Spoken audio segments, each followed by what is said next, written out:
Hello, I'm Ken Johnson, and welcome to the New Hope Reads ministry. We hope you will visit daily as we read from the Chronological Bible. May our time spent together in God's Word be a blessing to us all as God reveals Himself and His nature, as He opens our minds, and as He prepares our hearts for our good and His service. Again, thank you for joining us.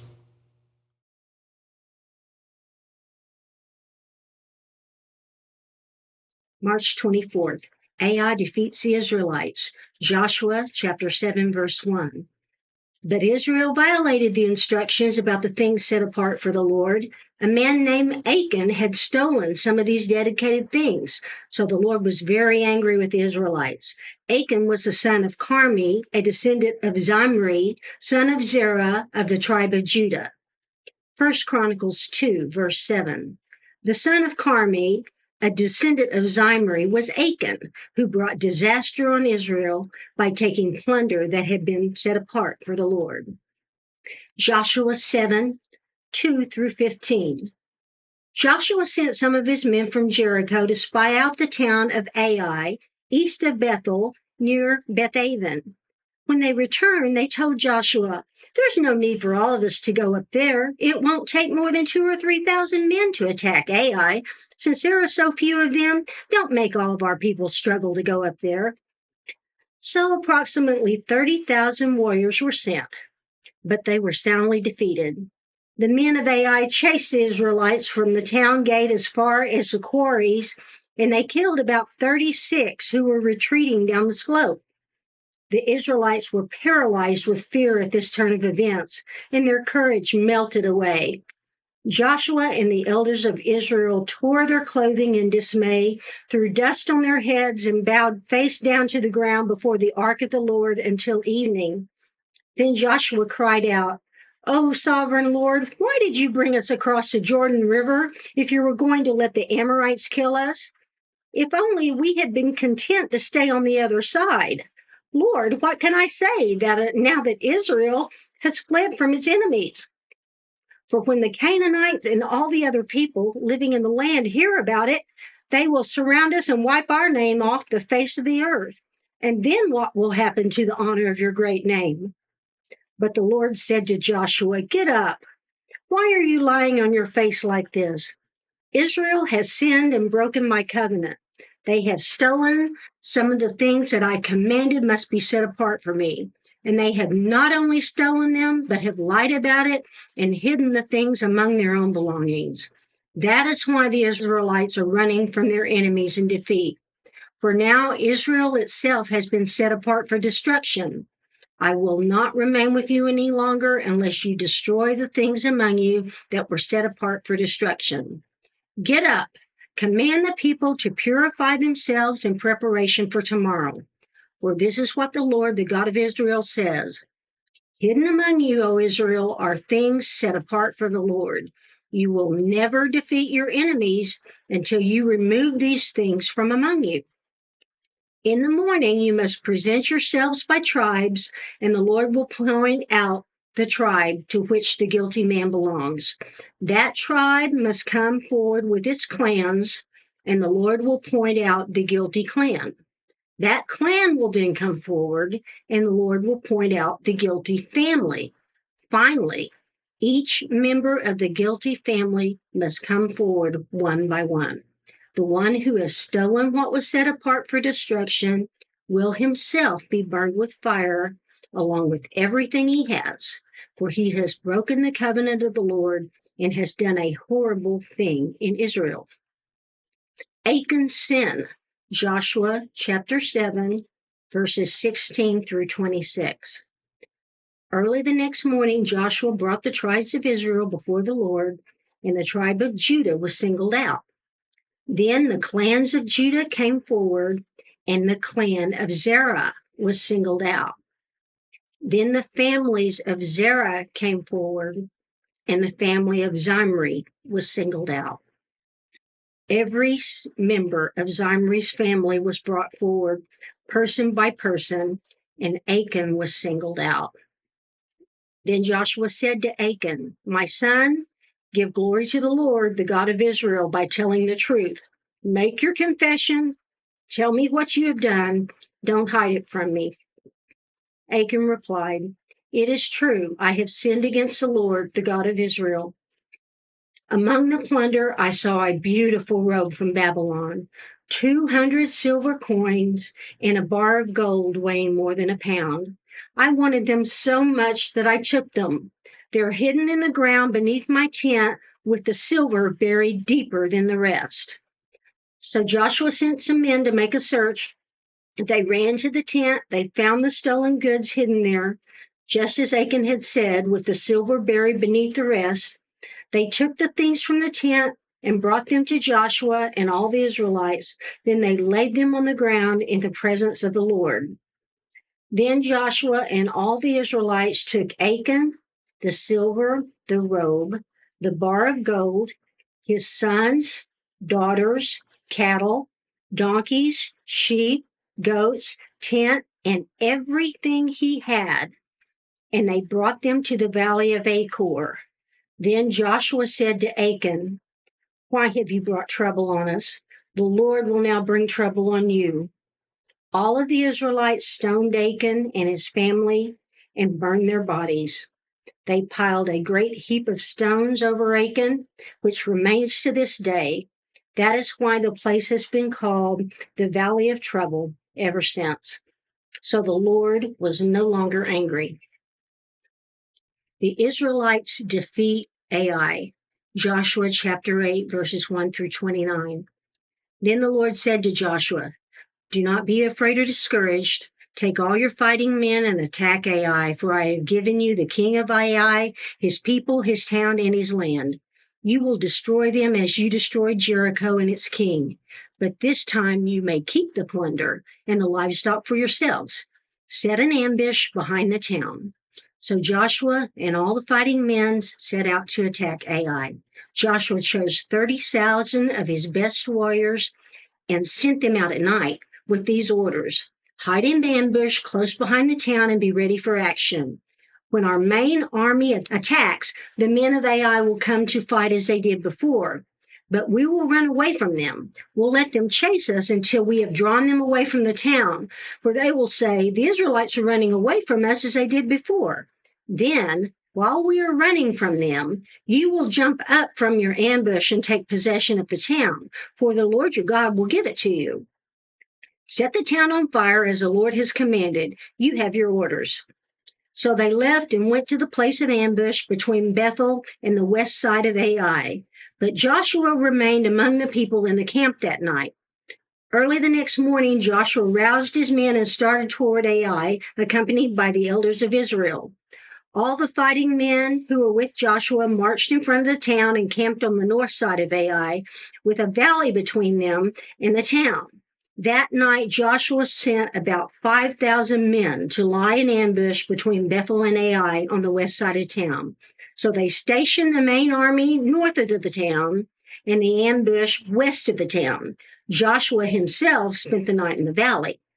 When the king of Ai saw the Israelites across the valley, he and all of his army hurried out early in the morning and attacked the Israelites at a place overlooking the Jordan Valley. But he didn't realize there was an ambush behind the town. Joshua and the Israelite army fled toward the wilderness as though they were badly beaten. Then all of the men of the town were called out to chase after them. In this way, they were lured away from the town. There was not a man left in Ai or Bethel who did not chase after the Israelites, and the town was left wide open. Then the Lord said to Joshua, "Point the spear in your hand toward Ai, for I will hand the town over to you." Joshua did as he was commanded, and as soon as Joshua gave this signal, all the men in ambush jumped up from their position and poured into the town.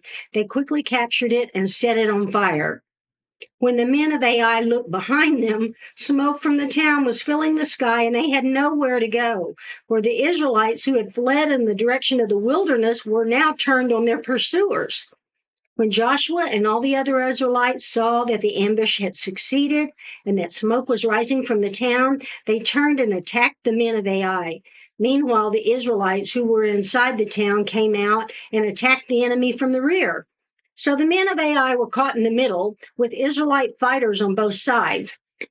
Israel attacked them, and not a single person survived or escaped. Only the king of Ai was taken alive and brought to Joshua. When the Israelite army finished chasing and killing all the men of Ai in the open fields, they went back and finished off everyone inside.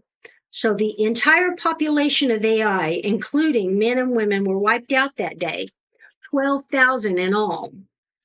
For Joshua kept holding out his spear until everyone who had lived in Ai was completely destroyed.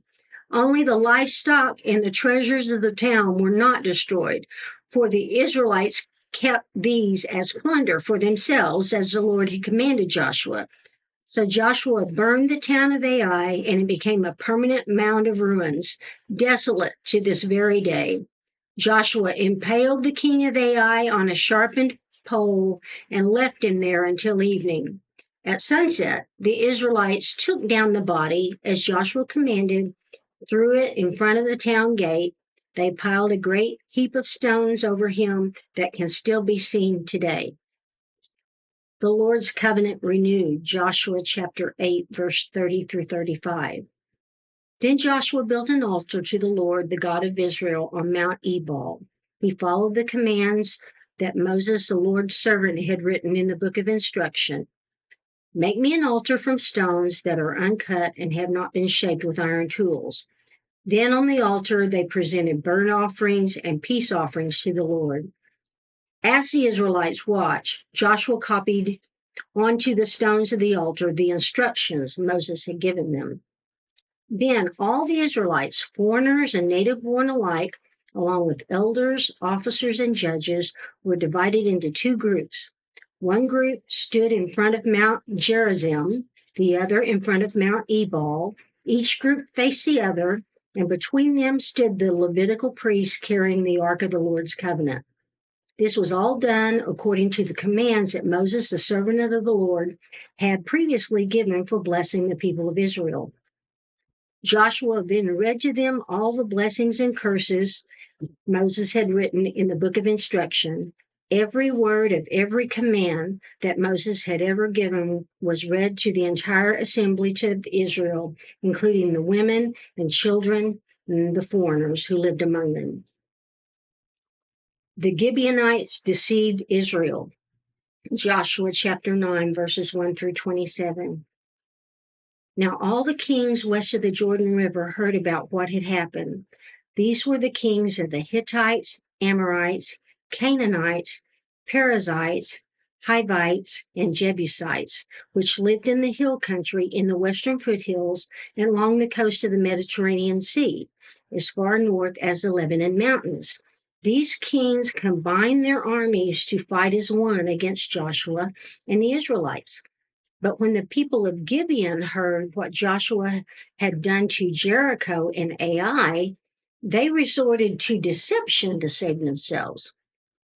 They sent ambassadors to Joshua, loading their donkeys with weathered saddlebags and old patched wineskins.